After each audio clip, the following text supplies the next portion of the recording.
fun show. Hi, I'm Greg Gutfeld along with Dagan McDowell, Geraldo Rivera, Will Kane, and evil Shannon Bream. It's the Five.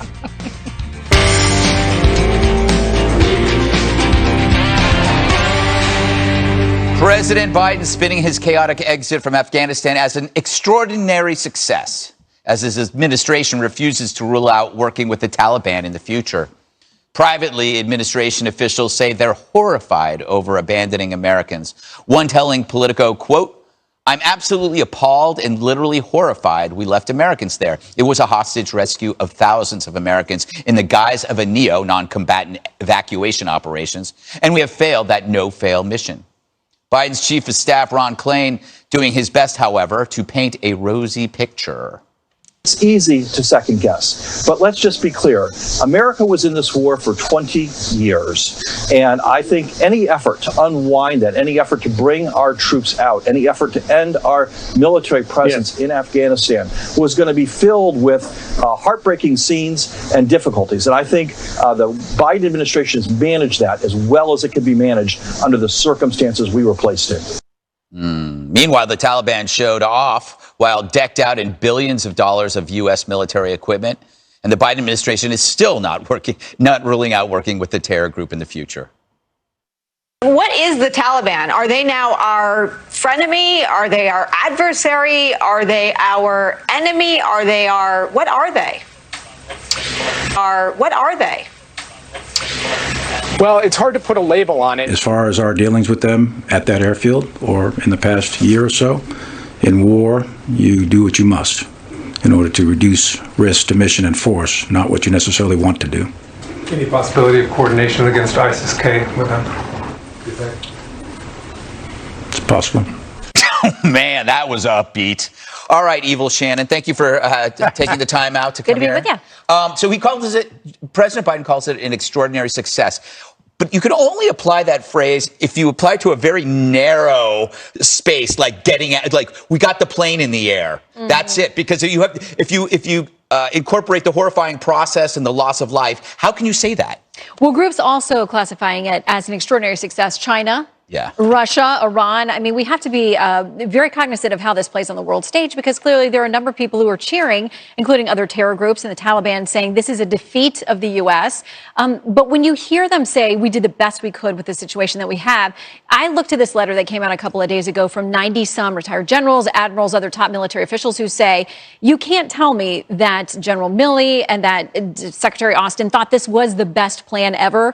If they didn't fully push back against this president and say this was a terrible idea, they should resign, or they should resign now. People need some kind of accountability, because to say that, and they go back to the pivot of like it was time to leave. Almost everybody agrees on that. It's not about that. It's how we left. And if our military leaders really gave this president this advice and said this was the best scenario, then we need some answers. Yeah, they're continuing with the bait and switch. Nobody's debating the decision to leave. It was how it was pulled off, Will, which was, everybody agrees, was horrifying. One thing they don't talk about as much anymore are the allies. We understand that the Americans are still there, but what about our allies that we left behind? They were there to help us, and we just, We left so much behind. And it's interesting that they qualify this as a success, Greg, by ignoring what we left behind. What they're looking at is the 100,000 that were evacuated, ignoring the 1,000, 2,000, 300, whatever the number may be that we left behind. That has all the hope of a doctor walking in and telling you, know what, you're 90% cancer-free. Mm-hmm. That's not an encouraging statement coming from your doctor. Brought to you, by the way, from the people with the same mindset that said, here's a mostly peaceful riot. Right. They have a way, not of seeing the silver lining, but of creating the silver lining. So I would suggest you ignore them. Mm-hmm. Listen to the silent voices or the anonymous voices in their administration. Listen to the Obama administration officials who are throwing them under the bus. Mm-hmm. Listen to our vets that say our standard is leave no man behind. And more importantly, don't act like this is a catastrophe that you accidentally stepped into on the sidewalk. You created this catastrophe. It is your burden and your obligation to ensure that no American is left behind. There's no spinning, no lying, no creating a pseudo-reality out of that. They have the benefit, too, of that. It doesn't seem like the media are actively seeking out anonymous sources the way they did with Trump. There would be hundreds of them right now if this were Trump. Geraldo, speaking of allies being left behind, you had a serious issue with your past interpreter. Has there been any news or? Here he is. That's him right next to me. That's Akbar Shinwari. He was 18 years old when we met him. That's your brother. He begged us to go to, it's Craig on the left. Yeah. But Akbar begged us to go with him, take him with us back in the Tora Bora days. He stayed with us the entire time, 12 assignments in Afghanistan. He's a wonderful guy. We were so worried about getting him out, but Fox News did an excellent job under Jay Wallace's leadership. We really got virtually all of our people out, and many of the other networks did the same. I mean, it is because it's news when things go badly. The fact that this went right, and we got this dear friend out, and hopefully my family and I will sponsor him here in the United States. We look forward to his arrival here. But they should move in with you, Geraldo. But I said that I will sponsor them. Either he'll live. I see a reality show. He'll live next door. Ooh, I see a reality show. But one point I want to make is that JFK, after the Bay of Pigs humiliation, when he took credit, said, "Victory has 100 fathers. Defeat is an orphan." And that's what you're seeing now. You're seeing, let's laser focus on the thing we did right, getting the 120,000 people out like Akbar, and they did. They did get it. It was one of the most magnificent airlifts in the history of the human race. What went badly, however, and we're going to live with it. It's going to stick in our craw, is watching these people who were savages and brutes and were our enemies strutting around wearing our clothes. I mean, it's going to be very, very difficult for us to bear. We're not programmed for it. But it is our new reality. David, there's something that drives me crazy is that we keep saying that we have this, or the administration keeps saying we have this enormous leverage with the Taliban, because we have these frozen assets or whatever they're referring to. But it feels like we're basically telling them to extort us. Like we're actually being our own extortionists. We're saying, you know what? Feel free to hamper the withdrawal until we give you money. That's kind of what we're saying. Go ahead. We're going to give you money if you enable us to get these people out. We have treasure, but they have blood. Right. We found out a majority of the interpreters, other U.S. visa applicants, were left behind in Afghanistan. Wall Street Journal reporting today, a majority. And then we found out that at least 500 journalists from Radio Free Europe and Radio Liberty, among other government agencies, 500 journalists and their families were also left behind. So it was too much to expect President empathy. I thought that was always a joke, but instead we got commander and callousness. Biden and company and all of these Democrats have displayed a real total lack of respect and regard for the American people. It's the same rubes and rednecks and the flyover folks, but they are looking at, they're dishing out Washington bio waste. They're looking at the American people and telling demonstrable lies over and over and over again. And anybody who has the capability of hearing and seeing knows that they're being lied to. And these, like yesterday, couldn't have gone better. And I think one of the reasons that General Milley and SecDef Austin only took 3 questions today is because they're trying to avoid being put in a situation where they have to either lie for the president or tell the American people the truth. And the most dangerous thing to me is Joe Biden clearly is acting like a one-term president. He doesn't give a damn, and it has scorched America. It has scorched Afghanistan. It's a scorched future because he won't be around when the next terror attack arrives on our shores. Also, just before we go, Ron Klain saying it's easy to second guess. We should have been second guessing more. We should have been first guessing. We probably wouldn't have been in this mess if more people were engaged, and I'm including myself in that. It was the absence of second guessing that let this unfold for so long and then end like this. I do think that leaks, though, it won't be the journalists going to the insiders. They're going to be texting. When one cockroach comes out, then that's when they all show up. But you were referring to the war itself, 20 years of lies that we averted our glance from. Exactly. And how often did we hear about friendly fire casualties and things, the ugly side of the war? Yeah. Second guessing a political candidate was one of the least vetted in American history as well. True. All right, coming up. President Biden accused of lying about Afghanistan over what he said in a leaked phone call. Bet it was perfect. Republicans accusing President Biden of lying to Americans about Afghanistan after Reuters released a transcript from Biden's final phone call with the then president of Afghanistan, Ghani. Back in July, Biden said to Ghani, quote, "I need not tell you the perception around the world and in parts of Afghanistan, I believe, is that things are not going well in terms of the fight against the Taliban. And there is a need, whether or not it is true, there is a need to project a different picture." That conversation raising big questions because President Biden has been saying nobody could have known the Afghan army would collapse. The White House not denying the report earlier today. Was the president in any way pushing a false narrative in that call with the Afghan president? I think it's pretty clear. Again, I'm not going to go into details of a private conversation, but what we saw over the course of the last few months is a collapse in leadership. And that was happening even before Ghani left the country. What the president has conveyed repeatedly, privately, and publicly is you need to stand up and lead your country. All right, Dagan, so a conversation that they felt the perception was not good, that there were real problems with Afghanistan and their ability to stand up against the Taliban, but we couldn't have foreseen this. So how does that all calculate for you? Well, James Freeman in the Journal wrote a column about this, the use by Biden of the word perception over and over again. And it kind of goes back to what I was talking about before, that the perception beats out reality. That was what was most important to him. So it was lies over lives. And we know that again, they were trying to paint a picture to the American people that was not true, because that State Department cable that was sent in the middle of July called for the State Department to use tougher language in describing the atrocities being committed by the Taliban. And just bear with me. I have a whole theory about this. So I think the whole planning for this withdrawal, if you could actually call it that, started with the end result. Joe Biden on the 20th anniversary of September 11th wanted to have a one-man ticker tape parade. It was a publicity stunt, and they not literally, figuratively, wrote the speech for that day before the withdrawal even began. It was all about getting the troops out. Why did they start the troop withdrawal before civilians, before our allies and friends, before even the diplomats in the country? So they were doing it backwards. They were letting the end dictate the path of getting out. All it mattered was the troops on the ground. And right now, because, again, they think the American people are stupid, they're trying to put Vaseline on the lens of history, thinking that, oh, it'll fade. Well, Geraldo, there have been some people who've gotten in trouble over phone calls before. How do you think this one's going to play? Well, I think that it is as innocuous as the Ukraine president phone call by President Trump.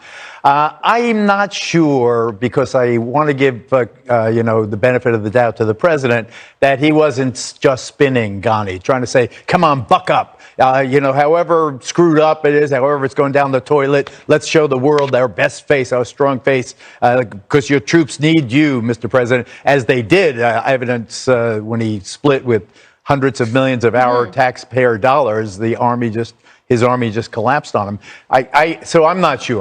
I withhold judgment against President Biden. I think it could have been him just spinning Ghani and trying to buck him up and get in there and fight. We also had reports that Ghani was worried about the optics. Well, that he was saying, I don't want you to start this mass evacuation. It sucks out the credibility or the confidence in our forces and our ability to get things done. So both sides seem to be a little bit worried about how this was playing out. When you were playing that clip, we all scoffed. Greg said, which side? I wondered when Jen Psaki was talking about a collapse in leadership if she was talking about the United States of America. When she said, stand up and lead your country, I hope she was saying that in the Oval Office, because that's what's missing. You may reserve judgment, Geraldo. I'll pick up your slack, and I will pass judgment. And I'm going to pick up where Dagan left off, because this is the big story to me. Sometimes we use words like spin or political optics or even lies sometimes, and I worry they're not even strong enough, because what's going on is we are creating a pseudo-reality. We're passing off on the American people a reality that does not exist. And it's not limited to this story. We have overplayed COVID fears far beyond what the rational fear is for the average human being out there. We have convinced people out there that unarmed black men are being gunned down in the streets by cops. And now we are suggesting that Afghanistan was a success. These are false realities. They're pseudo-realities. They do not exist. And the reason they're being passed off on the American people is to accumulate power for the one that is telling the lies. This story, it is very clear who would benefit from the lie. This is not reality. You're not saying on the police shootings they don't happen, but it's not this massive number. People will be stunned to find out what the real number is and what the circumstance is. People have no in most of conception, that. Shannon. They don't. Vastly overestimated. Even conservatives watching, there's studies on this. Even conservatives watching think the number's in the thousands every year, when the number is in single digits. Yeah. And again, I mean, it's all about perception on this. To quote Carl Bernstein, every day of the year, last year and the year before, this is bigger than Watergate, right? You have to imagine. If you can remember, the last time you watched CNN, if this were Trump, they would have to be helicoptering therapy llamas into the set because they would be passing out, choking on their tongues. This is, I disagree with Rollo, this is bigger than the perfect phone call. It's colluding with a foreign power to lie about the state of the war, right? Again, imagine if this was coming from Trump. This would be the biggest story ever. I wonder if this is being covered actually at all. So here's the thing. My question is, was the lie meant to help us? Because sometimes leaders have to lie to help their country. We know that. Or was it to help him? Was the lie designed to convince people to stop being against this fast pullout, to cooperate with what Joe wanted? Because that's really bad. If a general said, hey, we leave this place, it's going to collapse in days, and Joe goes like, no, we have the Taliban on the ropes, according to the Afghan president. That's a problem because then that lie prevented anyone from mounting an alternative to this disaster. We could have still had the withdrawal. It could have been differently done. Obviously, could have been done differently. So this lie actually ended up causing this disgusting display for the last 10 days. It's a big deal. Can I go back to the support llamas? Yes. How do we go about getting those? Well, you know what? I actually have a few back at my place, but they spit a lot, which is I kind of like. All right, we'll check on it. Coming up, Kamala Harris being blasted as the absentee VP for laying low during all this chaos in Afghanistan. As the Biden administration fields bipartisan blowback from their botched Afghanistan withdrawal, one fact remains. Vice President Kamala Harris has all but disappeared from public view. The second in command, who bragged about being the last person in the room, has hardly commented on the crisis, and that may be on purpose. Fox News contributor Joe Concha labeling Kamala Harris as the absentee VP by design, saying this, quote, since Harris took office, she has yet to hold even one formal solo press conference. Not one. And it's also been weeks since Harris sat down for a one-on-one interview. There's a reason for that. Greg, is Kamala Harris a liability for the Biden administration, or are they a liability to her future political career at this point? I have a theory, but first I want to let everybody know that on Gutfeld tonight, we'll be doing an in-depth investigation into her whereabouts. Just a key hint. We haven't found her. So, but there'll be lots of new breaking information. Where's Raldo? Yeah, exactly. She went from the star pupil, to the weird aunt you keep in the attic. She went, it's an amazing transition, and it is so fast. Voted basically most likely to be president, and she could barely get free Wi-Fi at Arby's. So I don't know. Okay, my theory. Where's my theory? I have a theory I wrote down here. Okay, here's my theory. The administration got bad so fast, keeping her hidden is preferable so she doesn't get smeared by Joe's failures. So she's behind the glass like an axe. So they're just waiting for the right time to break the glass and take her out. And we really don't know how bad she is, but the Democrats are going to assume it can't be any worse than this. That's my theory. No? No, I like your theory. I have a feeling I know when they're going to break that glass. When they're going to pull her out. When racial politics make their way back to the forefront of the national conversation. If I'm Kamala Harris right now, I'm extremely offended because you have been used. Mm-hmm. They used you to pander to a voting base to get votes. They had a minority, they had a woman, and now that they don't need her, they have shelved her because her approval rating is -19. It's clear that whenever she's out front, she does hurt. She is a liability to the administration. But if I'm Kamala Harris, I'm saying, well, I wasn't a liability for you, Joe, I guess, when you needed to get elected. So I think Kamala has a right to be very, very upset, but the Biden administration's in a very tough position. Do we admit that we used Kamala to get elected, or do we run her back out and hurt our numbers the way hers have plummeted? Until the anger and rage over this Afghanistan withdrawal fades, hopefully it doesn't. Hopefully the American people will remember. They've got to keep her hidden because she's clearly not very good on her feet with Lester Holt. I haven't been to Europe. And when she cut off the female journalist, she's not a good enough liar. She can't tap dance around this disaster well enough to put her out there in public, my opinion, Geraldo. I think that you remember, and you have to remember, her historic significance. Black woman, first South Asian, first woman in the White House. Remember that, and remember the burden that she carries, and remember how she was so misused on the southern border. They sent her to Guatemala. They totally dictated her movements, and she took the fall for it. Now she is so negatively perceived. Now her popularity, I read, was 34%. So that's extraordinarily low for someone so historic who was supposed to prop up old Joe. So I think that what this is now is a pragmatic, ruthlessly pragmatic decision. Keep her on the low down right now.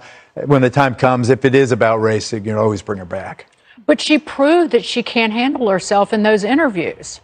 Well, Shannon, again, she's got the crown on her head. I'm not making, but she's got to keep it there. And she stepped on it. Yeah, but think about this. I think Will has a great point. She was a great fit for this ticket. Obviously, checked some serious boxes, and it was exciting. It was historic for a lot of people. But remember, during the primaries, she never caught on fire. She wasn't great in the primary debates. She wasn't polling well. She couldn't raise money. She had to drop out. So while she was a good fit on the ticket, whether she can be a good leader and manage things well is a totally different question. And so far, she's gotten the worst assignment, which is the border.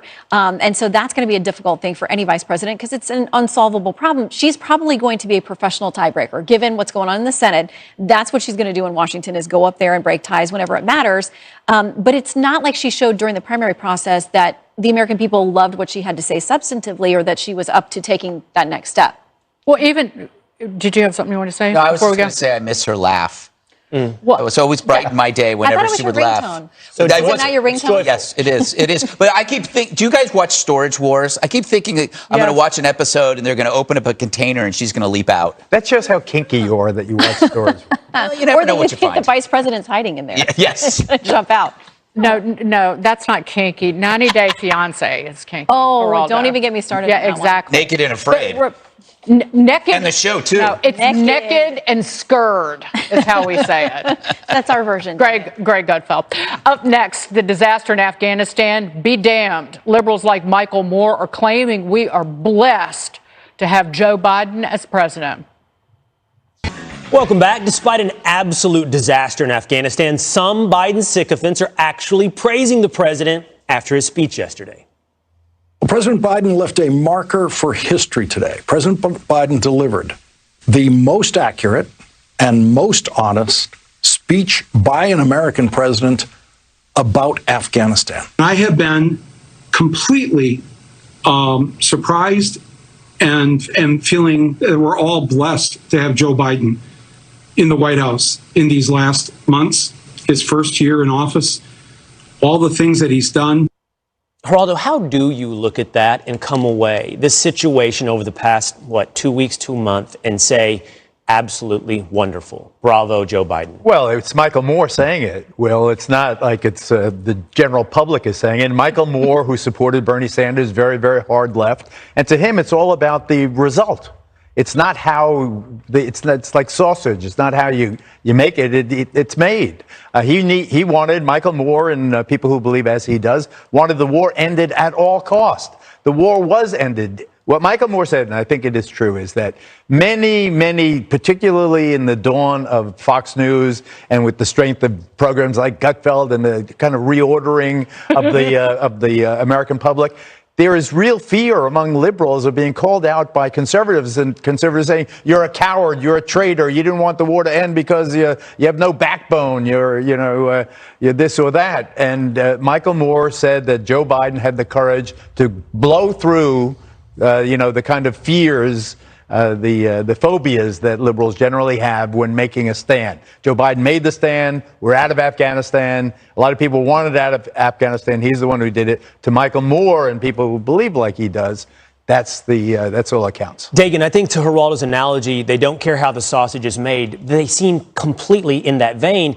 incapable or unwilling or uninterested in differentiating that we left from how we left. Right. But I think that's more simple what's going on here. These people are completely irrelevant and have no credibility. So they're happy if they can be the most bloated bloviator in the room, so to speak. It's a way of just getting attention. Number one, and I don't know what it would take for them to really turn on Joe Biden. Would it be him throwing sacks of puppies into the Potomac? Would they turn on him then? Or if he was lashing Santa Claus with a cat of nine tails? I think that they're just attached to Biden at all costs. To me, what's revealed, Greg, is the true enemy here is the American people. I wasn't on the show the other day. I'm sure you guys talked about Arnie Duncan's tweet. I hope you talked about Arnie Duncan's horrendous tweet. Let me share with you Dan Rather's tweet. Take a look at what he had to say about what's going on in Afghanistan. It's worth noting that many of the same people attacking the Biden administration for leaving women's rights behind Afghanistan are eager to control women's bodies and choice in the United States. So pro-life equals Taliban. Of course. And so, but the great thing about this is we can also do it back to them. For example, the same people that are lauding this kind of deep, humiliating withdrawal where we abandoned our allies in an authentic takeover of a government, the people that are lauding that are calling January 6th an insurrection. So you can go do it right back. How, like I think it's going to be very hard for the media to continue to exaggerate what happened on January 6th, with their precious few seconds of tape against the unfolding spectacle that we just went through. Also, you're going to see an increase in the words seize and pounce, which is how the media reports any criticism of Joe by the Republicans as you get closer to when they realize that, oh my God, this is going to leave a mark, and it is. They're going to say, oh, you're pouncing on a tragedy for political gain, as they do that every single day of their lives. So, Shannon, that's what will happen, right? Greg's right. Now they'll be able to quickly pivot to January 6th, or Arnie Duncan will pivot to anti-masking, or Dan Rather to pro-life measures. Get off of Afghanistan, celebrate Joe, and get to a different issue quickly. Well, and they should, if you're going to be based on the polls. Like Geraldo said, Michael Moore does not represent average America. The USA Today's Suffolk University poll about how President Biden has managed the withdrawal from Afghanistan, 26% approved, 62% disapproved, and that was before we had the tragic loss of 13 American service members. So I got to think those numbers are even worse now. These guys don't speak for the average American, but yeah, there will be look over here, shiny thing to try to get away from what most American people think has been a disaster. Absolutely. That will be a clear and obvious play starting probably tomorrow. Some other hugely divisive issue that will commandeer all of the attention.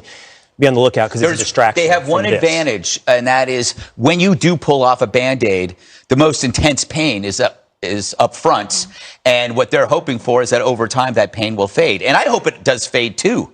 But you've got Americans and allies over there. Yeah. I don't know how it will. But you have to be careful not to start another Rambo syndrome, where we lost in Vietnam, and Rambo's whole raison was, we lost, but if you stuck it out, if you just were just powerful enough and brave enough, you could have I don't want people to forget, because they need to remember that Joe Biden is a great deal more dangerous to the lives of people in service and Americans. And what he might do in terms of you scorched Afghanistan, watch what they're going to do with domestic policy. And that's on deck. Exactly. And we have to go. We have to go here. But the point is, this story isn't over. The Rambo analogy, I like that too, because you know what? There are private special operatives right now in Afghanistan still trying to get people out of that country. There are Americans playing Rambo I'm sure to do we'll the job that this movies. administration did not do. We'll have 50 movies extolling their virtue, and the feeling that they'll generate is bitterness over the pullout, even though most of them, before it all started, wanted to pull out. And besides, we do have to concentrate on the growing white supremacist movement. Back to white rage. Back to white rage. Luckily, our military can focus on what matters. Right. Ahead, good luck convincing anyone with this rhetoric. CNN anchor Don Lemon erupting on people who haven't been vaccinated. You have to hear this.